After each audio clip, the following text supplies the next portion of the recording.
space, the final frontier. These are the voyages of the starship Enterprise.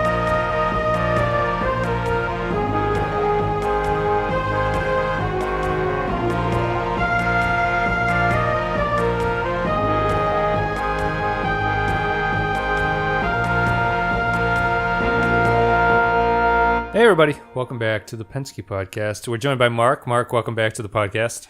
Thanks for having me again, Wes. I'm glad that I made the jump into TOS with you. We're going back in time. And what was the last episode you did, actually? Parallels with Worf jumping in alternate realities.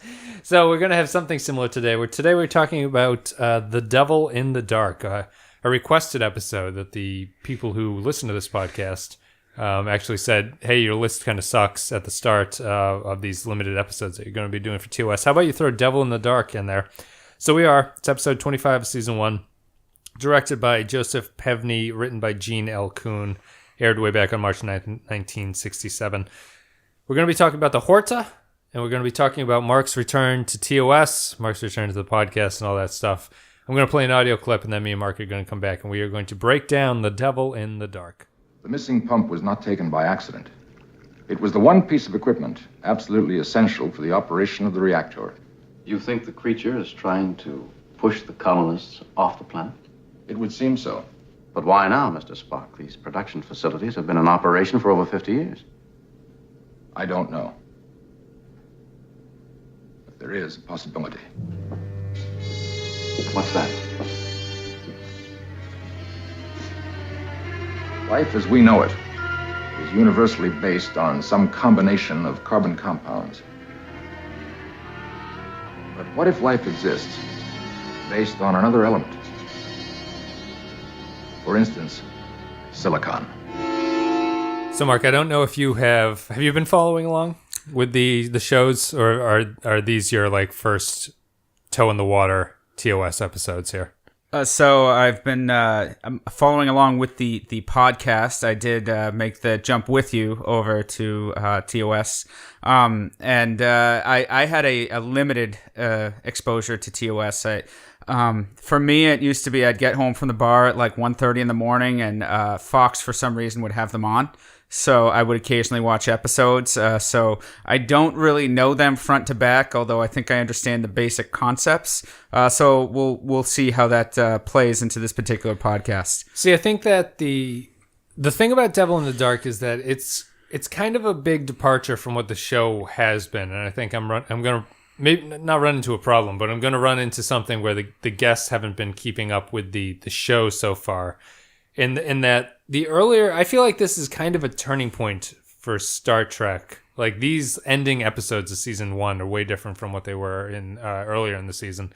I think Devil in the Dark is a good example from that. Do you know the Man Trap episode? Do you remember that one? It's the one where there's the salt vampire on the ship and they have to chase after it. If you don't, it's fine, but it's that was the first aired episode of the original series, and it's funny how far we've come from. In that episode, they were we have a creature on the ship, we need to kill it at all costs. And now we're bumping into the adventures of the Horta, where Trek is kind of getting off of that sci-fi action-y adventure thing of we have an alien here, we need to kill it. And do you think that it's for better or worse? So give me your general thoughts about The Devil in the Dark, which is a good episode title. So short of giving my rating right off the bat, I will say that this was a fairly enjoyable episode in the sense that searching for a monster down deep in the mines is just a storyline that I'm on board with just right off the bat. Just there's this creepy monster killing people deep down in these mines. We need to go figure out what's going on. Call in the Enterprise. They're the reinforcements. They're going to take care of the situation. I enjoyed it from that perspective. I hadn't, or if I have seen The Man Trap, it was probably much earlier in my life, and I don't remember it specifically. I've heard it talked about. But you're right. I do think that they approach this in a much more measured, let's figure out what this thing is and then go from there standpoint, at least from the perspective of the show itself, if not all the individual characters. I feel like I've maybe mentioned this. I might have mentioned this on some other podcast, or I might have mentioned it in some other episode because they're all kind of fading together now. But I feel like TOS is at its best when it has a very cohesive plot that runs through the entire episode, and a lot of the episodes don't do that for whatever reason. They have a hard time like focusing on what the story is and what they're trying to talk about. I think Devil in the Dark does a really good job of it, and it keeps things like clean and focused, and the story makes sense the entire time it goes along. It has a little bit of pacing problems towards the end, but outside of that, I think it works really well. And I think that the interesting thing about this episode is how far we've come from the man trap style here, where this is the first episode where we're going to be dealing with a creature. It's the first episode where I feel like the Enterprise wasn't subservient to the miners that they run into on every other planet. We've run into a lot of miners so far, and mostly they seem to be in control of the situation, which is weird to me. Were they all wearing orange and yellow jumpsuits with one awkward guy and a purple one for some reason? And he said fuchsia. Yeah, he's wearing a fuchsia like turtleneck for whatever reason. And those guys lay the Velvet Underground had pulled together for these miners, apparently. A pretty brutal beatdown on the Star Trek guards in this one, but I think that this is a famous episode, right? If you don't remember this episode, you heard or you are familiar with the concept of the Devil in the Dark, or is this totally new to you? This was completely new to me. So this at least as far as I remember, like I said, I saw a bunch of these probably when I was a child and may have seen this and just aren't recalling it. So I'll try to bring a fresh set of eyes into the Horta and yeah, I'm gonna spend about 20 minutes on the Horta and my thoughts on that particular creature. So let's see. I guess where should we start here? We'll start with the general layout of the episode. Is that Kirk and the Enterprise, as you're saying, respond to this distress call from miners who are being attacked and killed by a creature that they call the Devil in the Dark or whatever in the mines that they're mining down. They've gone to a level of this mining planet that no one has ever gone before, and all of a sudden people are getting killed. And they have these crazy round objects that they've found everywhere. Kirk and Spock go down, try to find the monster. They do find the monster. It's revealed that the monster is friendly, and that the round things that the miners had been finding and destroying are actually the eggs of this creature, who is the last one of its species, trying to protect all the eggs that are going to be reborn and repopulate the Earth with what the alien calls Horta, the name of the Horta. Not the Vorta, as DS9 will get into, but the Horta. And then Kirk convinces the miners to work with the Horta, and they dig the rest of the planet. Everyone gets rich, and the Enterprise is very, very happy. I think that... do you think the episode works as like a horror episode? Do you think it's effectively scary? Do you think they're trying to be scary with what they're doing? I think they were trying to be scary, and you're right. This does seem like thematically, in a lot of ways, they were tapping into different genres, kind of adding horror aspects into it. Like the feeling I had was like, oh, this feels very familiar. And I don't know if that's because they came up with the idea of just sort of a creature running wild down in the mines, or if that's just a concept that others have stolen in years since. I need to bone up on my 50s and 60s sci-fi to know where the influences for this plot come from. But it brought me to a comfortable space, sort of a fear of the unknown. There's a monster running wild down in the mines, and we need to figure out what's going on here. Were you let down by the appearance of the Horta? We can break down. We can go in whatever You want me to start with the Horta? Okay. Well, I mean, because I think we'll get the Horta out of the way, and then we can go into the actual episode itself. So break down your thoughts about the Horta. So, the Horta is probably the most ridiculous monster I've ever seen. I'm just going to get that right out of the way. It looks like someone just let like a tuna sandwich rot on an oriental rug, and then just all of a sudden it fused and became a mutant creature. It has a very pizza aspect to it. Like a burnt pizza. Oh, sorry for interrupting, but I know you love segues, like Clay's often Batman segues that happen. Sure. But I remember when thinking about this, maybe some of the fans of the podcast have played Silent Hill 2. I know you probably have some exposure to Silent Hill. Mm-hmm. There was a monster in that game that was essentially like a living bed that would like kind of move in different orientations, and the metaphorical reason for it being a bed monster was that one of the characters had been sexually abused as a child, and it was supposed to be like the physical manifestation of that. And I could not shake my thought of that like bed monster every time I saw the Horta, and it's just like, is the Horta some sort of weird metaphysical, like someone who got out of a bad hoarding situation, just a rug monster just attacking down in the depths? I don't know. I think that it's definitely a letdown from what you expect it to be, because every time a guy dies from the Horta, it looks like it's some creature that's like unbelievably fast, and just coming at him. And I think they even say in the episode that it's fast, and you don't get that impression from looking at it. It's more like if someone just tossed an Afghan rug on you. Right, on a dog or something that was walking by. Yeah, the dog's just walking by, someone tosses a rug on it, and then, of course, the dog is reduced to, acid burns or whatever the remnants of it were. Yeah, so, I mean, the Horta is the alien that's been attacking people through a series we were laughing before we started recording just about... what is it? It's like, you want to bring up your points about the death toll in the original series? Yeah. So this is one of my beefs with the original series. I feel like, and obviously it's well known that they don't have problems killing people. The term red shirt, I think, the wild frontier of space. Yeah. I mean, if there's an Ensign Jimmy, he will die, especially if his shirt happens to be red. He's going down. Well, you're not going to die if you're introduced and you have characterization. If you're just a person who is on the away mission for no particular reason, you are definitely going to die. You know what I mean? Like if there's two kinds of characters. They have the helmsman, who is difficult for no reason, is a character that will survive until the end because they can't kill the difficult character. He has to learn his lesson. And then they have the red shirts who come down and will die immediately. And we have a couple red shirt deaths here, but we also have a lot of minor deaths. Yeah, and I guess that's kind of my point, is sort of like, so they waited for 50 people to die to call in the Enterprise, because after like 3 or 4 had gone down, maybe we value life much more 50 years later than in 1966. But it's just like, he's killed 50 of my men down there. We need to take out this rug monster, They needed to come up with a better plan than just one guy goes off. Everyone go off on your own and tell me when you see the monster, because apparently this plan was not working. It ended up in a lot of needless death, I would say. I was saying it's like the Scooby-Doo method. It's like, all right, there are a lot of tunnels to cover. Let's separate and search for clues. We'll cover more ground. And then slowly everyone gets picked off by this Horta monster. So, I mean, I think we're being pretty... maybe not nitpicky, but we're certainly laughing at like the goofier aspects of it. I think in general, it kind of works, right? Like the setup here makes sense to me, that this is a mining planet. This is the miner guy who has to, he needs these minerals. He's going to send people down. The cold open, I don't even think features the Enterprise. I was going to ask you about that. And you've been watching the episodes kind of straight through.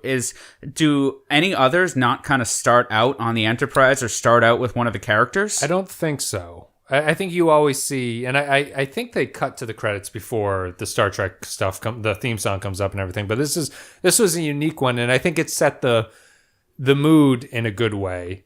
And I think they did a good job of... It opens by you seeing the miners sort of searching for this creature.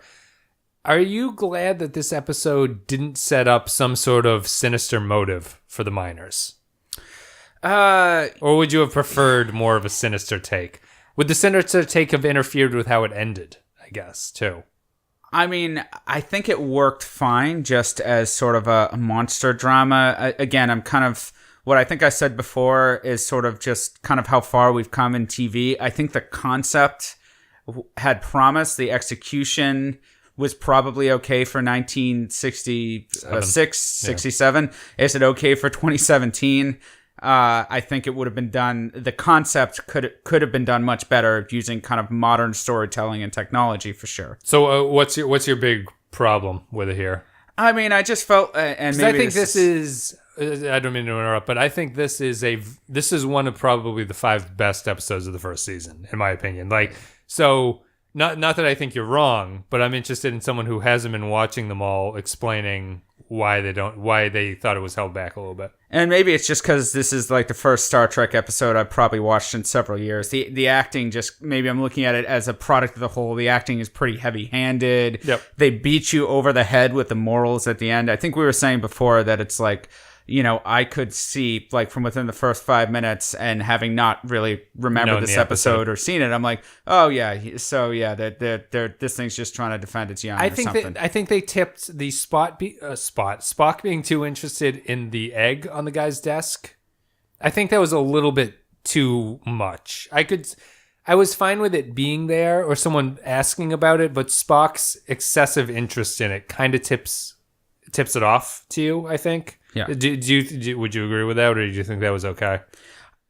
It did seem out of place, and that basically it was too obvious of the fact that was going to come back around later. Yes. Like, I think the best twists, the Shyamalan style twists, when they're done well, there are threads that, when watching it through a second time, you can be like, oh yeah, that was a clue. But when watching it through the first time, if you're like, oh, that's going to come back, that's important for some reason, right? Because they've taken the time to talk about it. They've taken 5 minutes to discuss this thing that apparently the guy thinks is nothing, but it's actually going to come back. That he happens to have, like, weird Christmas balls or, something on his desk or something. He's like, oh yeah, what's that? It's silicon. Did you think the episode didn't move well, or were you happy with it? Were you bored at any point in it? Do you felt like they spent more time just kind of looking through the tunnels at various points than they needed to? I would have actually had them spend more time. I think the only pacing problem is that I think they spend actually too much time with the Horta. I would have cut that down, and I would have had a bit more drama in the tunnels leading up to it. Maybe, like, I don't know. Yeah. I don't know how much more of a mystery they can add on, because it's very obvious right from the start what's sort of going on, and that it's burning through and it's eating away at the reactor or whatever fucking thing Scotty needs to fix to get this thing going. But I would have appreciated a little bit more time before Kirk finds the alien. And I think that what you would do is break more apart the argument between Kirk and Spock here, which is interesting to me because this is the first time I think that out of any of the episodes that Kirk and Spock have disagreed about something. And Spock, when they initially discover it, Spock is like, we should find this thing and study it, and we should not kill it. And Kirk wants to kill it right away. They flip that switch around very quickly. It basically happens when Kirk finds the alien. He's like, well, we can't kill this thing anymore. I'm actually looking at it. But if they had broken apart or like examined that sort of disagreement between the two of them for another 5 minutes, I think that would have been helpful, because in my opinion, let me know what you think, the switch happens too quickly between them, where Spock is like, now we have to kill it. Like, kill the thing. Jim, kill the thing.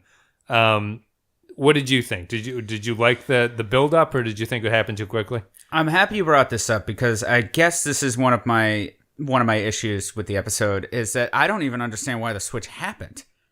Right. It doesn't feel earned at all. Well, when it happened, Amy said, I think Spock loves Kirk. Because he gets immediately very upset when Kirk is in danger about it, and he's like, shoot it, fuck it, shoot it, we need to save you.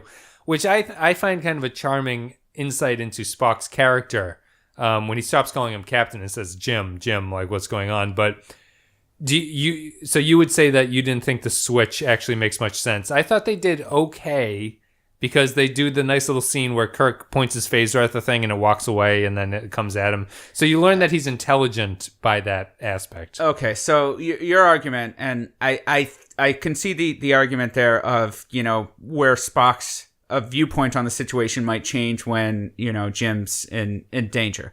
That makes sense. But the argument about why Jim went from kill it to, we need to study it. Right. Just as like one of those, he's captain and he's got this great intuition about the situation. It didn't feel earned to me. Would you have preferred had the roles been reversed and Spock had found the creature and Jim was like, Spock, kill it. And he's like, no, Jim, I got this situation under control. Oh, that's tough. I think it's better that Kirk finds it. Because I think you need that flip. You need that distinction of, and it's not like the show didn't spend time on it, because when Kirk is giving sort of marching orders to the security lineup, Spock contradicts him, and Kirk is kind of annoyed by it. Maybe not annoyed, but he's sort of like, well, the orders are here to shoot on sight. Like, don't listen to him. I would have done with more of that, because I think that's what the episode is really kind of about, is that things aren't what they seem. And I think I think that aspect is actually done much better in the next episode we're going to be talking about. But the point is that things aren't really what they seem, and that you need to kind of explore, maybe there's things outside of your current understanding, which is a very Star Trek-y theme.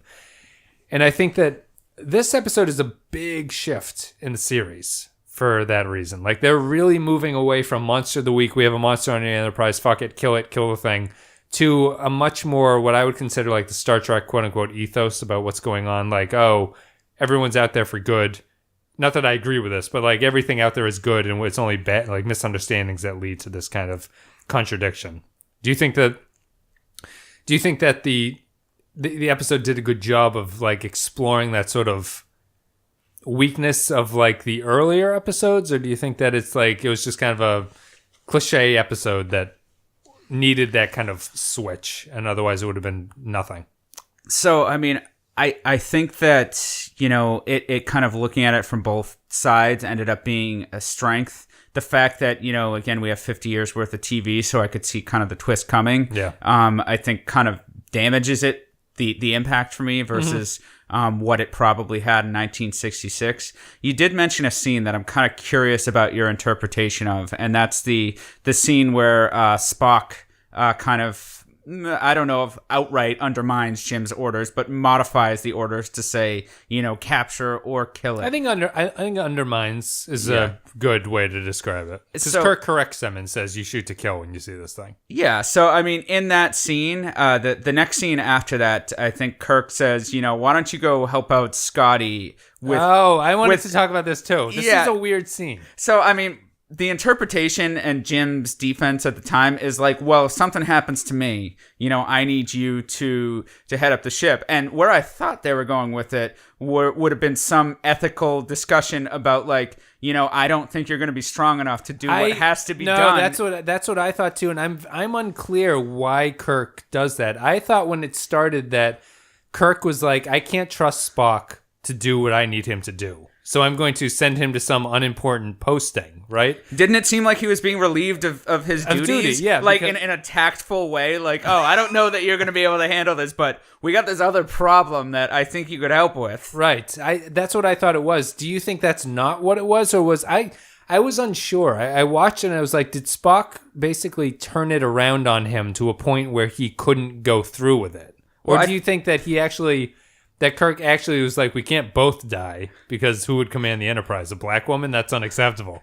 Well, I thought there was like maybe 30 seconds worth of missing dialogue that probably should have been in there, and I don't know if it was intentionally left out or if they just actually didn't even think about it in those terms. Like, what I thought was going to happen was Jim was going to kind of say, go work on the engines, and Spock was going to be like, but you need me down here, and then Jim's like, no, if something happens to me, then, you need to command the Enterprise, and then Spock is going to be like, is that what it's really about, or is it actually about that you don't... and they cut it off right before that point, which I think would have been a good character dynamic to build up their mutual affection, and also probably some of Jim's valid concerns at that point about whether Spock, in a moment of... like not passion. You can't say passion. A very important moment, like where a make or break type decision. Is he going to do the right thing, even if, it means possibly extincting this species that we don't know anything about? So would you say that, would you say that you thought that, I guess, what side do you come down on personally? I think it's much better narrative-wise if Kirk is doing that because he doesn't think Spock can pull off the order. Oh, much better. Yeah, and that's why I felt like it didn't... It's a betrayal, I felt like it stopped short, and Kirk gave him like a cop-out answer, which wasn't the truth. Right. And then Spock just kind of let him off with it. Like, he didn't press the issue. That's interesting. I'd be interested to see what... That was in sort of a meta aspect, that was the weirdest scene to me. I wasn't sure what the point of that scene was. And when Kirk comes up with his solution of like, oh, we can't all die, I was like, really? Is that really what Kirk thinks? I can't believe it. In my It mind's just eye, sounds like a great excuse. It does like, sound like a great oh yeah, excuse. we can't all die down here. Right. You know, you got to be up there. But he helping out plays it. Scotty, you know, make a nuclear fusion reactor or He something. plays it earnestly. One thing I don't know if I've mentioned it yet. I don't know how much he does in this. So he does it a little bit. I'm very intrigued by the amount of lip that Scotty gives to requests of him. Like it's basically like if you're employing someone who's just like it's like, hey, can you do this? And he's like, I can't do that. Scotty tends to do that quite a bit.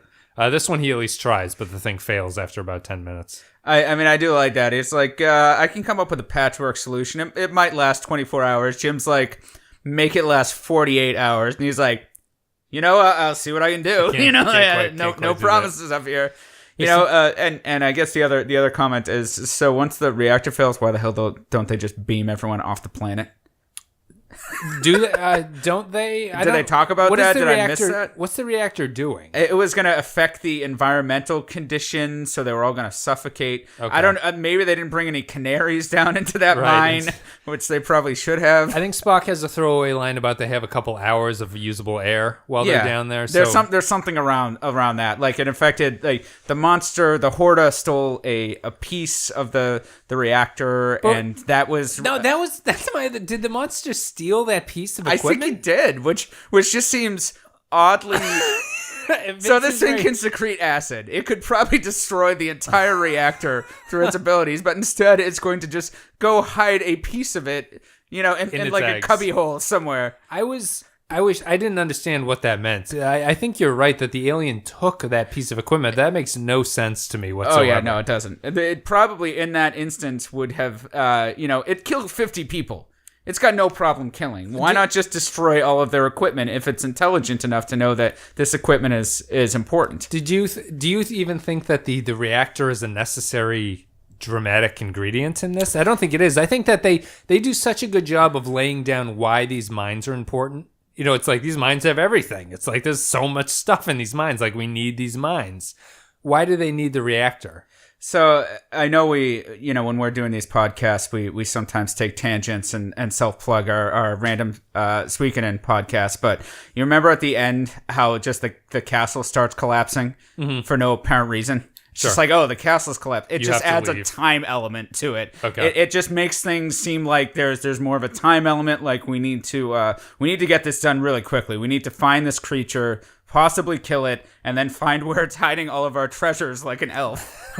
Because apparently it's got a cave of treasure and silicone nodules down there with this one crucial part that Scotty cannot possibly recreate. Many pairs of underwear down there. And just so I'm clear, you're more of a chemist than I am. There's a difference between silicon and silicone, right? I think silicon is an element, right? And yeah, I honestly I do not know. I should know. My inner pharmacist is really upset right now. They use it interchangeably, and I think that silicone is something that you could like handle on a day-to-day basis. Yeah, I think it's got to be like an altered form of it. Okay. Yeah, I'm not sure. I could go Google this right now, but I'm already too embarrassed to keep.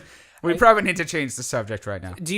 I think that it's kind of remarkable that I feel in this day and age, like a silicon-based life form is kind of like a thing that people, you kind of know about tangentially. Like there's a possibility that, I don't know what the chemistry of this, that silicon could somehow replace oxygen in like a living system. I don't know how feasible it is, but I appreciate the fact that it seemed kind of ahead of its time that Star Trek was talking about it in 1967. Yeah, I mean, I think they had a lot of interesting scientific ideas. Like they knew at that point that, all life was carbon-based. And they said, well, we know about these elements. What if there are different types of... I said oxygen, but yeah, carbon. Like carbon is the main thing. Yeah, so all life is carbon-based, matter is carbon-based. So what if in a different planet, in a different way, there are other types of life forms, and, when they get sick, Bones can fix them with some quick-read. That was terrible. We'll get to that. I'm sorry, I didn't mean to jump ahead, but I mean, he's just like, he's getting out there, he's got the quick-read, he's just like, let me patch this. He should have just had a trowel and like a shovel and just been like, well, I did it. He shouldn't be so pleased with himself either. But I think that the silicon thing is interesting to me because it's a good example of real world science also tying into the tech of the show as to why they can't sense the organisms. Like you'd basically be scanning for rock in a rock world. You know what I mean? So it like nicely disguises why they can't find things like that, which is elegant in terms of story writing. It's like, well, you come up with a question like, why can't the sensors just sense these things? And it's like, well, they look like rocks, and I think that's clever. Yeah, and I mean, I do like the idea of taking like a scientific quasi unknown and then exploring it. And maybe this is by definition what sci-fi is. Yeah. But like welcome to the show, Mark. Sorry, the beer's starting to kick in, but. Yeah, just saying like, we don't know if there could be other life forms. So what if there was other types of life forms made out of different elements, and just exploring that possibility. And you're right, maybe that's what sci-fi is in general, but just kind of taking that next step about what we know in science, and then like you said, really kind of using it to a narrative advantage and saying we can't find this silicone-based creature because all these rocks are silicone. Right. It's proving to be very difficult. It's like, that's why we can't just like beam it onto the bridge and just have a party with it, or whatever they do. I don't know if the old Enterprise even had a brig. Maybe it did, but I don't think we've seen it yet. I wonder if that's I don't know if we've actually seen it. They didn't put Khan in prison, back in the did they? No, I don't know. I don't just making that up. I'm trying to think who they would imprison, but no, Khan would have. I don't think Khan ever spends any time in the brig. But that's kind of fascinating. So, I mean, do you think that... something's going on out there. Do you think that the... I guess... Do you want to highlight a few more of your issues with it before we get into the final topic of the conversation, which is going to be about the Horta and its relationship to Kirk and Spock and stuff like that? Oh, the Vulcan mind-meld? The Vulcan mind-meld. Spend a couple minutes on that? We'll do that afterwards. But did you... So, I mean, again, I feel like, looking at the critical eye, sometimes it just comes off as if we're critiquing things in a negative way. But overall, I did feel it was an enjoyable episode. I love the setup of having a monster loose in the mine. I did like the times when they were searching for the monster, although as we discussed, it doesn't really make much sense for all these, miners to keep going off alone. Oh, yeah. Even two-man teams, when it's killed 50 people, seems a little reckless to me. Well, the guy brings it up in the start, too. He's like, by myself. And the guy's like, yes, by yourself, number 46, number death. Yeah, and I think that... Did you have any... Because I think the script is actually pretty clean until that point. I would have appreciated, as we mentioned, more of the Spock-Kirk dynamic interplay. I would have appreciated more of the sort of Spock being willing to kill the thing as his like first logical approach to what's going on, and then it kind of switches over once he realizes that Kirk is in danger. But I guess we should move it into the discussion about the creature itself and why this is an important episode of Star Trek. And in my opinion, it's a good episode of Star Trek, even though I philosophically sometimes disagree with what the ethos of the show is talking about. So are you going to kind of go in is this the allegory for communism, or a way that, you would logically go with that? It's living in a different way than us and seems to threaten us, but it has children too. Like, I think that is actually going to be a better... I think the next episode that we talk about, which I'll just say is Errand of Mercy, is a much better... sort of philosophical discussion about what the show is actually trying to say than this episode. This episode, I don't think, is all that philosophical. Would you agree with that? It is. It's probably in a lesser way, but I do think that it has something to say about that. There are things that are unknown to us, and it may be our inclination to fear them, but maybe, they're not bad once we learn more about them. So I think from that standpoint, that may be part of the message. Yeah, I think it's less maybe philosophical. I'd say it's more of like a moral. Kind of like it's kind of like the crow with the rocks who's putting the rocks into the water and he can't get the thing or whatever. Did you just make up like an Aesop fable? Because I don't think I've ever heard of that one. That was the fable, right? Where the crow puts the rocks in the pitcher of water to get the drink or something. I can't remember what the moral of that that's story probably is. One. Maybe my childhood missed that one. But I think that I think it's more of a moral in that there's not really a lot of philosophical debate here, right? The miners aren't right. Killing this thing is not right. Right? I mean... There's no argument towards killing the Horta. Yeah, I mean, at the very end, you mean when Jim and Spock are kind of connecting with it, and they kind of come in and they really are a mob. Just they probably should have actually had torches and pitchforks. Right. Yes. After beating the shit out of the security guards, guys knock them down and beat them with clubs, and it's like, wow, they could have just restrained them. Also, this thing killed 50 people. You're gonna try to go after it with clubs? It's a very Frankenstein-y monster. I think it's just less a.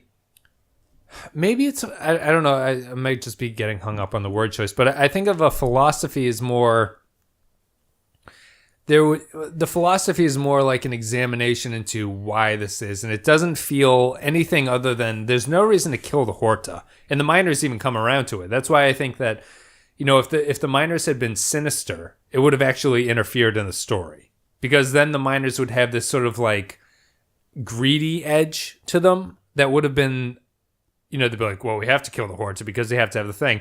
I think the episode is better because it doesn't put the miners in that position where the miners are like, we can actually work with these things and everything will be okay. Well, wasn't that the reason why once the Horta started running wild that they just didn't abandon it, that they just kind of had too much money? They have money riding invested on it, but they end it by just saying, well, the Horta are better miners than any of us are, so they'll let us get to these things that'll be very useful. And I think that it's more a moral than it is kind of a philosophical discussion about the power of the situation and being like whether or not it's right for one thing to force themselves on another thing, which is what we're going to talk about in Errand of Mercy. But yeah, I appreciate it for how simple and pure that sort of narrative edge is on this episode, because the killing the Horta is the wrong thing to do. Kirk comes to that conclusion. Spock comes to that conclusion by mind melding with it. What did you think of the mind meld? So is his random erotic connection with the Horta? Pain! So much pain! I thought that was not very good, but that may have been a weak point, and it's sort of like you know what they were trying to do, but there was and I think I've made this comment in general that the original Trek is just so heavy-handed in its messages that. Modern TV probably would have handled the mind meld scene in a much more subtle type of way. How many mind melds do you think we've seen in the series? I was going to ask you about that. I assume this is not the first mind meld. I don't know if this is Spock's just out. Like, how do they narratively get him into situations where he's, mind date raping everything with this? I might be wrong. This is the second mind meld that we've seen. Is this something he does a lot? No. Or does it only come up like 2 or 3 times in the whole show? It only came up in Dagger of the Mind, and he does it on a willing human who's gone crazy and can't communicate what he has seen. So Spock mind melds with him and finds it. It was done much better in Dagger of the Mind. It's much more sensible and sort of like it makes sense in the way that it works. So, can I ask a stupid question about the mind meld? And again, I don't want to go too off topic here, but is there like an ethical thing there? Is it like Professor X reading someone's mind? Does Spock need someone's permission? Like should he have tried to mind meld with the Horta? Or is that supposed to be something that's only supposed to be done sparingly because it takes an emotional toll on the participants? I think you need permission, right? But I think the Horta gave him permission. The Horta consented. It did by not moving away. It's some horrible thing about not saying no is something, but I think that I feel it was okay in this story. It was okay in Dagger of the Mind as well. I think that was I mean, the Horta kind of had a thing for Spock. It liked his ears, if you remember the scene. Yes, it did like his ears, and it's a she, definitely a she. Oh, yes. The random fact about the Horta from looking at Wikipedia is there was actually a mining technology or positioning technology that they named Horta. Oh, really? After this creature. Oh, it makes sense. The backronym thing, they went back and they created what HORTA stands for. Oh, I hate that. Do you like that? Or a backronym concept? A backronym. I mean, I don't mind them paying tribute to like a sci-fi staple like that if it actually is like a mining technology that they developed after the fact. Yeah, do you have to acronymize it though? Couldn't you just they should just call it Horta. Just call it Horta. And But then, that's fine. who's going to really understand that that's a reference to a 50-year-old Star Trek Right, episode? certainly no one how many people are interested in like the mining of space, I suppose would be the thing. The Venn diagram for people who are probably interested in Star Trek and also, complex mining technologies is probably pretty big. It's a small space. I mean, most people are probably into both of those types of things. I think that I don't know. I mean, before we sort of wrap up with our final thoughts, I think that this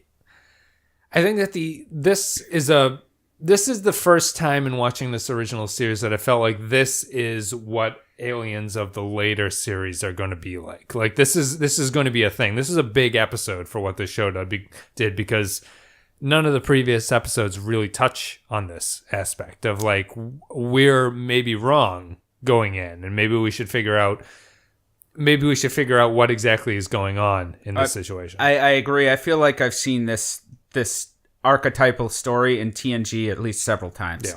That it's like, oh, there's this alien species. It seems to be threatening, but we just don't understand it. Right.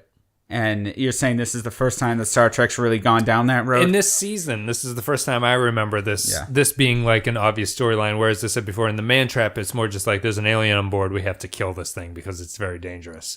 This is a more mature storytelling kind of thing. And not that I say every story has to be like this, but this is a nuanced story that flipped itself around, does some stuff with characters, introduces a creature, introduces a moral and all that stuff. I mean, I am concerned about the miners, though, because I think they said it was partially made of asbestos. So, I mean, that's going to really hurt their lungs if they're down there for a really long time. When did we discover that asbestos was bad? Do they have, infomercials in the 24th century to get lawyers for people who may have gotten asbestos down in the mines? Every time you buy something now, you have to fill out a form from, 1978 that's like, there's no asbestos in this wall. Yeah, I don't know. much. But anyway, me and Mark are going to come back. We are done talking about this one. We're going to play an audio clip. We're going to come back and give our final thoughts and feelings about The Devil in the Dark. Fascinating. It's made no moves against you. No. Seems to be waiting. I tried talking to it, but didn't do any good. Yes. They're all through here. All over the place. Thousands of them. Yes, I see. It means something to you? Possibly the answer, Captain. I'm not certain. Captain, you're aware of the Vulcan technique of the joining of two minds.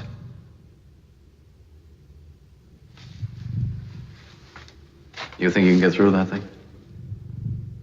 Possible. Mr. Spock, I know it's a terrible personal lowering of the mental barriers, but if there's a chance... I'll try. All right, everybody. Hope you enjoyed that audio clip. Mark, we're back. We're going to talk about our final thoughts and feelings about Devil in the Dark. How about you go first? And everyone watching on YouTube, if you want to vote on what you think on a 1 to 5 scale, it's up in the right-hand corner. Click the little gray circle. A poll will come up, and you can vote on what you think about this episode. Mark, someone not familiar with all of the TOS that I've been watching by myself, lonely at night, and then writing about, how about you tell us what you thought about Devil in the Dark? I really like this episode, but again, I'm a doctor, not a bricklayer. Good line. Did they not have masonry? Yeah, You but said, I'm a doctor, not a mason. something about brick sounds brick is a good word. It's like that Monty Python sketch. It's a woody word, a good brick. That's a good brick. And the other beat that I forgot to mention earlier is when the monster writes, "No kill I." That was dumb. They shouldn't have done that. Mostly because they did it so intentionally to being confusing about what the thing was talking about. It's like, why? It can write in perfect lettering what it means, but it can't enunciate it or think about it. He's friends with Yoda. He's just going to talk slightly sideways. Ugh. So anyways, I did enjoy this episode thoroughly. I don't know if I have a good enough barometer comparing this to other TOS episodes. It's tough. Right? I mean, it's not like, again, it's not a City on the Edge of Forever, but in terms of just fun to watch episodes, it was up there for me. This is probably a solid 4. If I watched the entire series through, I don't know if it would be bumped up to a 5. I don't know how many 5s there actually are, but it would definitely be probably one of the more fun episodes. There are just so many themes here that I think you will see reused in sci-fi, like the misunderstood monster. And I just love the setting. I love the idea of something like a setting. monster.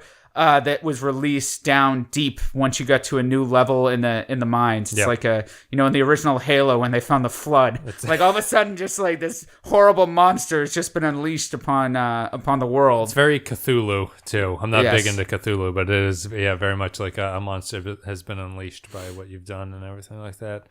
I think I'm going to give it a 5. I think this is one of the best episodes of the first season to this point. There's only been 2 other 5s, I think, up until this point. I think that it's economical with its story. The plot is good. I think everything makes sense internally into it. It kept my interest the whole way through. I think the monster is good. I think the conflict is good. I think it's all very good. And they don't make many missteps, in my opinion, which is rare for some of these TOS first season. You mean other than the fact that they handle this acid-secreting monster with their bare hands multiple times? Other than the touching the monster that apparently we're just going to keep touching this thing without gloves that may in fact burn our fingerprints off. You have to give a little, I guess, in these sci-fi things. I think it's a very good episode. I think it's a 5 in terms of TOS. It gets really hazy to me once I start writing like TNG episodes against the TOS episodes. And I don't know if you've heard my discussion, but the critical reviews of TOS are much more scattershot than TNG was. Like episodes that some people say are very good, some people will say this is not very good in TOS, much more than TNG. I don't really know why. It may just be frame of reference. There are a lot more people who probably saw these episodes when they were younger and are kind of judging them differently, judging them for the time versus judging them based on how the storytelling is aged. Yeah. Because I wonder if storytelling has changed as much from, say, 1967 to 1987 than it has from 1987 to 2017. I feel like... That's interesting. What do you think has changed more? I feel like there's less of a jump from, say, TNG to current time than there was from TOS to TNG. And probably. I don't know how you feel about that. I'd probably and that's probably just has to do with different, societal politics and, how they treat women and, how they treat racial issues and stuff like that have changed less from the early 90s to now than they did from 1965 to 1990. I even think it's just an aspect of, in the 60s when they were writing this, most of the writers were coming at it as if these were stage plays. Like it's very much of they hadn't mastered the fact that you can cut between scenes all that much. There's no reason to be staying in this one scene for so long. You can move and cut between things. They weren't really doing that. Hey, sets are expensive, Wes. You gotta be cognizant of that. Film it all at one time. But that's it. I'm gonna give it a 5. Mark's gonna give it a 4. I think. Is that your final come down on? 4? Yeah. Let's go with a 4. Guys, thank you very much for listening to this. If you appreciate this, you like the content, you go to YouTube, click the like button. You go to iTunes, rate us on iTunes. It's greatly appreciated. Although I don't know if iTunes has fallen off the sort of... Mark, how do you find new podcasts and how do you listen to podcasts? I actually do use iTunes. You use iTunes? Get the fuck out of it. I'm not with the youth. I'm not that savvy about how I get my podcasts. Yeah. But anyway, it's a discussion for another day. But yeah, rate us on iTunes. Rate us on any podcatcher that has ratings. You can go to facebook.com/The Pensky Podcast. Leave a rating or a like there. Comments. Join the discussion on Facebook. You can go to patreon.com/The Pensky Podcast. Couple of dollars a month gets you extra content. We're going to be talking about Ex Machina and Suicide Squad for this month, so you can get exclusive content that's not available on YouTube or any of the other RSS feed type stuff over there on Patreon. Thank you very much for listening to the show. I appreciate it. Mark, thank you very much for coming on. Yeah, thanks for having me, Wes. We're going to see you with Errand of Mercy, which is going to be the episode right after this. The introduction of the Klingons, which we will get into very, very shortly. Guys, thank you very much for listening. I appreciate it. Leave comments. Let us know how you think the show is doing, how you think things are going, what your thoughts on TOS are, all that stuff. Look forward to it. Follow me at that Pensky File. At that Pensky File. That's me on Twitter. Until then,